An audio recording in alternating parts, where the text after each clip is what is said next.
La climatologie, la génétique, l'algorithmique, la physique nucléaire, la cosmologie, personne ne maîtrise tous ces sujets.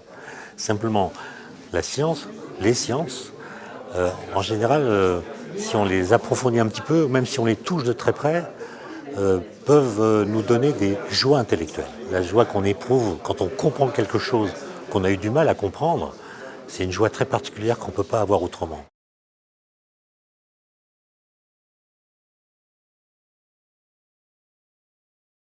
Mon laboratoire est sur le campus de Paris-Saclay. Quand on m'a invité, j'ai dit oui, parce que je pense qu'il faut donner au public l'occasion de venir entendre et discuter avec des chercheurs. Le grand défi d'aujourd'hui, c'est que les sciences soient expliquées. Il ne s'agit pas simplement de les montrer, mais il s'agit aussi de montrer comment les connaissances que nous avons sont devenues, dans l'histoire des idées, des connaissances. Mais quand on sait comment on a su ce qu'on sait, alors les connaissances deviennent plus solides et on est capable de les défendre contre ceux qui les attaquent.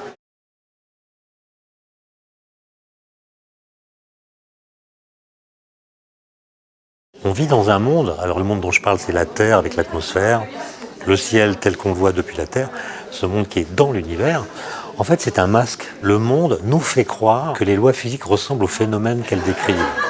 Par exemple, si on fait tomber des corps de masse différentes, dans notre monde, on voit que les plus lourds tombent plus vite que les plus légers. Mais ça, c'est parce qu'on n'est pas dans le vide. Si on était dans le vide, on verrait qu'ils tombent tous à la même vitesse. Et donc la physique, c'est une occasion d'aller se faire voir ailleurs et de comprendre des lois universelles qui, une fois qu'elles sont énoncées, nous permettent de réinterroger les phénomènes qui se passent dans notre monde. Pour le dire en une phrase, la physique dit le contraire de ce qu'on voit.